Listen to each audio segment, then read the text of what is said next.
Welcome to Cruise News, your daily update on everything happening at sea. Visit cruisenews.io to see today's stories and sign up for email alerts. Imagine, spending months planning this luxury vacation to a historic European city. You pack your bags, you study the cobblestone walking routes for a medieval tour of Bruges, and you go to sleep in your cabin feeling completely relaxed. That sounds like a dream, honestly. Right. But then you wake up the next morning, look out your window, and realize you are trapped in a heavy industrial cargo port, essentially in the exact same country you started in. Oh, man. Yeah, that is rough. All because a commercial freighter leaked oil into the river at midnight. It is wild how quickly things can change. So today in the show, we're looking at this massive, sometimes jarring contrast at the heart of the cruise industry right now. We are seeing incredible multi-billion-dollar long-term port upgrades and, well, surging global demand shaping every aspect of the passenger experience. But at the same time, all that meticulous, decades-long planning can just be completely rewritten overnight by the chaotic realities of shared global waterways. Exactly. We are definitely going to get into that fragility, especially looking at a recent incident in Belgium that perfectly illustrates your point. But before we look at the chaos on the ground, we really have to understand the sheer, overwhelming scale of the machine we are talking about. Right, because the structural force driving essentially all cruise news right now is record-breaking demand. Right. The Cruise Lines International Association, or CLIA, they just put out their 2026 State of the Cruise Industry report, and the numbers for 2025 are absolutely staggering. Like, how big are we talking? Well, they are tracking a record 37.2 million passengers globally. Wow. 37.2 million. Yeah. And we need to put that number into perspective because this is no longer just some, post-pandemic bounce back. Right. That narrative is completely over. Exactly. This is a massive structural expansion of the travel sector. Cruising has firmly transitioned from a niche holiday market into this mainstream year-round juggernaut. It really has. And when you dig into the intent behind those 37.2 million people, you find a fascinating dual narrative. Nearly 90% of surveyed cruisers plan to sail again. That is crazy high retention. It is the highest loyalty retention level the industry has ever recorded. But simultaneously, 31% of guests right now are first-time cruisers. Wait, so how does that work? That feels like a massive contradiction. It really does. Like, how do you maintain a 90% loyalty rate from traditional cruisers who want the classic, nostalgic nautical experience while completely re-engineering the product to attract an influx of people who have never set foot on a ship? Yeah. That sounds like a nightmare for the architects designing these vessels. Well, it is a massive design challenge. It fundamentally alters the physical space of the ship because you have to understand who these new cruisers are. 1/3 of guests are now under 40 years old. And on top of that, roughly 1/3 of all cruise trips are what we call multi-generational. Ah, okay. So it's not just homogenous groups of retirees anymore. Not at all. You are designing a single vessel that must simultaneously cater to toddlers, their highly active millennial or Gen Z parents, and their grandparents. Okay, so let's unpack that. What does a multi-generational ship actually look like in practice? Well, it requires extreme architectural zoning. You need high-energy spaces with water slides, surf simulators, and immersive tech for the younger demographics. Right. But those spaces have to be acoustically isolated from the premium, quiet relaxation zones the older, repeat cruisers expect. That makes total sense. And I imagine that changes things when the ship docks, too. Completely. When that ship docks, you need high adrenaline adventure excursions and highly accessible, low-impact walking tours, all deploying thousands of people into a single port at the exact same time. The sheer volume of beds needed to accommodate this is wild. CLIA expects the 2026 member fleet to hit 325 ocean-going ships. Yeah. Which represents about 690,000 lower berths worldwide. And just for clarity, because we hear that term a lot in the industry, a lower berth basically means the standard double occupancy beds in a cabin, right? That is before you start dropping down the ceiling bunks or pulling out the sofa beds for the kids. Right. It is the baseline capacity metric. If you fill every lower berth, you have 690,000 people on the water. Wow. And when you factor in those multi-generational families filling the upper berths, the actual number of human beings floating on the oceans on any given Tuesday, it's significantly higher. You essentially have a major global metropolis floating out there. So where are all these people coming from and where are they going?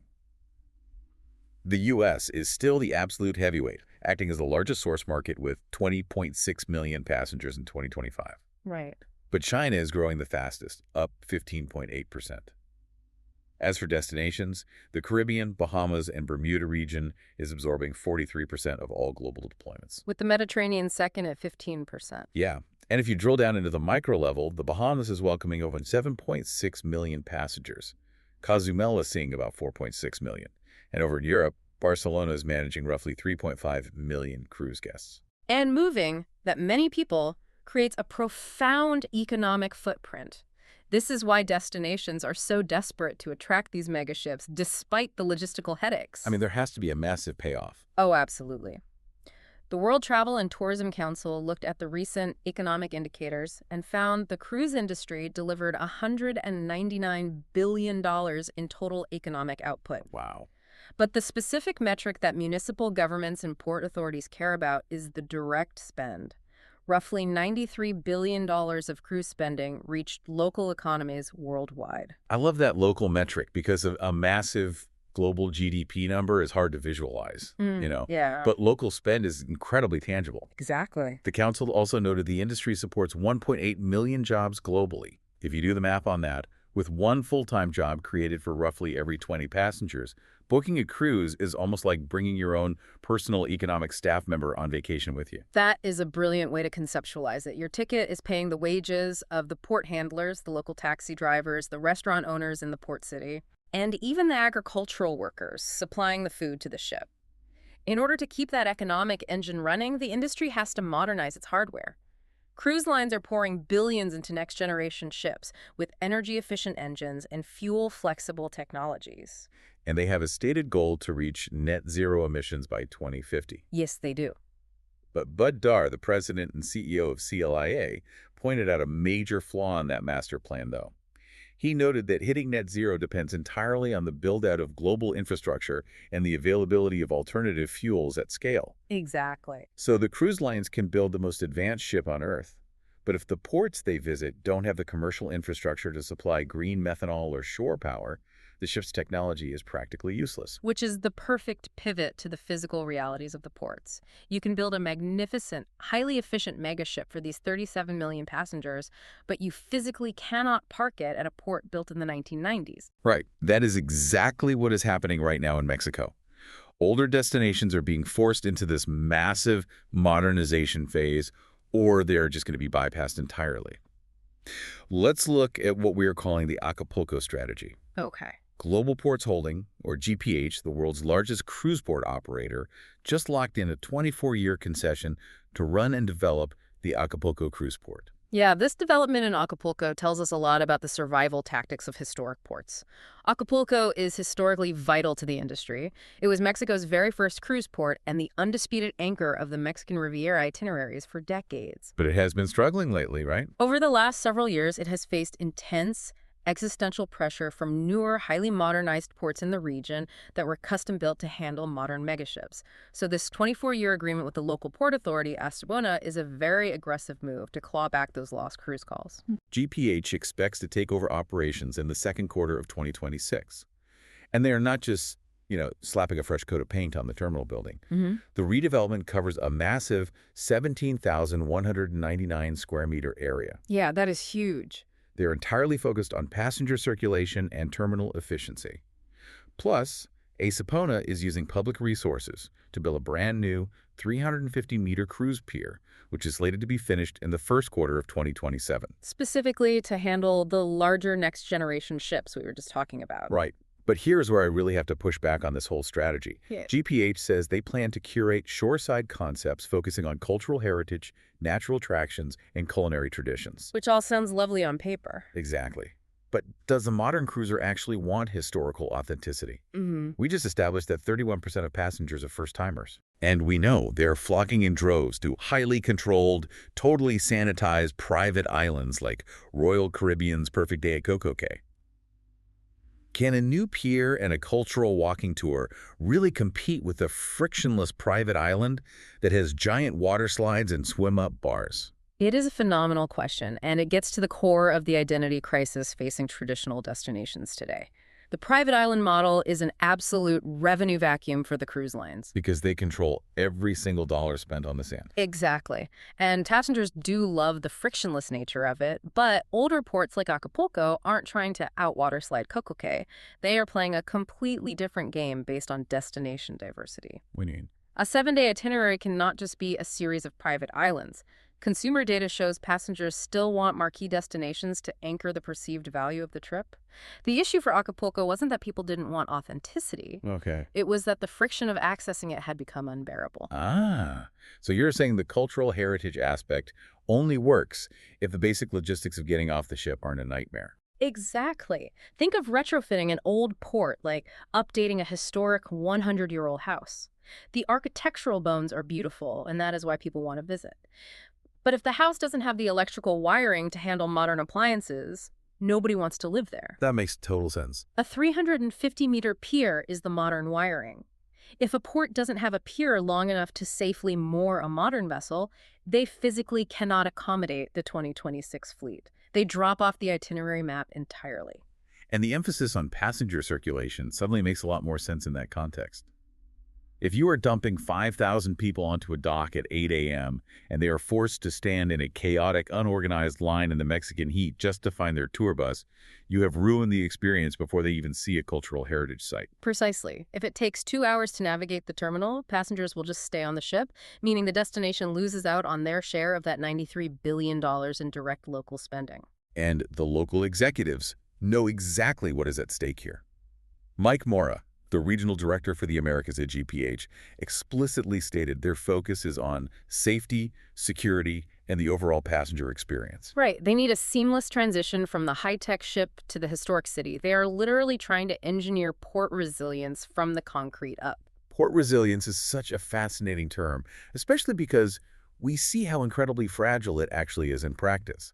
We've just spent a significant amount of time detailing 20-year operating concessions, massive concrete piers, and millions of passengers carefully orchestrated years in advance. Yeah. It makes the industry look like an unstoppable, highly controlled machine. But the micro-reality of the passenger experience can be upended by forces completely outside the cruise line's control. Let's look at an incident from Belgium that perfectly captures this vulnerability. Oh, this scenario is the absolute nightmare that keeps cruise executives awake at night. On April 9, 2026, Ambassador Cruise Line's ship, the Ambition, which was carrying about 1,200 passengers, was forced to abort its departure from Antwerp. Right. The Ambition is a classic mid-sized vessel. They were in the middle of a 6-night sailing that originally departed from Portsmouth in the UK. They were scheduled to leave Antwerp at roughly 11 p.m. local time, moving on to the next port while the passengers slept. Instead, local maritime authorities completely halted all vessel movements on the Scheldt River. And the reason they shut down the river is the crazy part. It wasn't a storm. It wasn't a strike. No, not at all. During a routine refueling operation at the Durgank dock inside the port of Antwerp-Bruges, a commercial container ship named the MSC Denmark 6 leaked oil. And the pollution wasn't contained to the dock. It spread directly into the Scheldt River. Emergency response teams had to scramble in the middle of the night to deploy drones and oil booms to keep the sludge out of the nearby tidal marshlands. Because the river was blocked by emergency operations, the Ambition literally had to reverse course. They required local tugboats to help them navigate back to the cruise terminal, and they were forced to stay overnight in a port they were supposed to be leaving. If we step back and look at the broader structural forces, this isolated incident in Belgium highlights the supreme irony of the modern cruise boom. We talked about CLIA's goal for net zero emissions in these beautiful, energy-efficient luxury resorts. Yeah. But to actually reach these historic European cities, luxury tourism vessels have to share vital, heavily industrialized freight waterways. Exactly. The Scheldt River isn't a pristine tourist canal. It is a major European commercial route linking the North Sea to inland Belgium.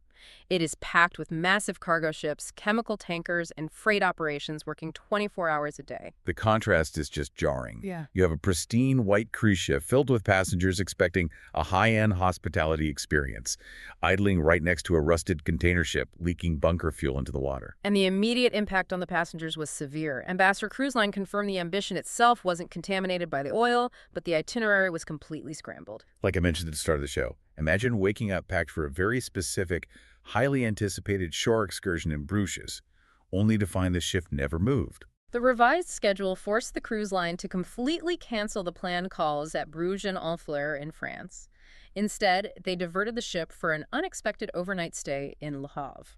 We have to appreciate the absolute logistical chaos happening behind the scenes when a diversion like that occurs. When a ship is stuck at midnight, the shoreside operations team has to perform a miracle. They really do. They don't just point the ship at a new country and hope for the best. They have to wake up port authorities in Le Havre at 2 a.m. to secure a physical berth that can handle their specific draft. Right. They have to instantly arrange new customs and immigration clearances for 1,200 people. They have to figure out how to provision the ship with food and water in a port that wasn't expecting them. All while trying to hastily assemble hundreds of new shore excursions so the passengers aren't just wandering an industrial dock in France. And the financial fallout from a scrambling operation like that is still incredibly murky. Crucially, there is no official confirmation yet from Ambassador Cruise Line on whether they will provide refunds or financial compensation for those specific missed ports and the canceled shore excursions in Bruges and Honfleur. Which really throws a spotlight on the fine print of a cruise contract. You are buying a spot on the ship, not necessarily a guarantee of the destinations. Right. That is the harsh reality of maritime law and passenger tickets. The cruise lines write their contracts to allow for itinerary deviations for safety or operational necessity precisely because of vulnerabilities like the Scheldt River. Yeah, that makes sense. You can invest billions in port infrastructure in places like Acapulco to make the terminal experience seamless, but the cruise line does not own the water leading up to the pier. They are fundamentally reliant on the competence of heavy commercial industry. Exactly. When a commercial freighter makes a mistake during a midnight refueling, the tourism economy takes the immediate hit. It's a stark reminder of the realities on the ground. It really is. We have explored this incredible dichotomy today. The industry is aggressively racing to accommodate nearly 40 million passengers. They are building larger, more advanced ships with multi-generational zoning. And destinations are pouring public and private funds into 350-meter piers just to remain relevant on the global map. But, as the Antwerp situation clearly proves, the ultimate passenger experience is completely at the mercy of working commercial infrastructure. Absolutely. As ships continue to get larger, and as port schedules get tighter with 325 massive ships jockeying for position around the globe, you have to wonder, are we reaching a tipping point? Can the shared, highly industrialized global waterways actually continue to support the guarantee of a seamless, frictionless vacation that the cruise industry is selling to its passengers? It is definitely something to think about. Especially the next time you are standing on the top deck with a cocktail, waving goodbye to a port as a massive commercial container ship slides past your balcony. Thanks for listening to Cruise News. Visit cruisenews.io to catch up on the latest updates and sign up for free email alerts.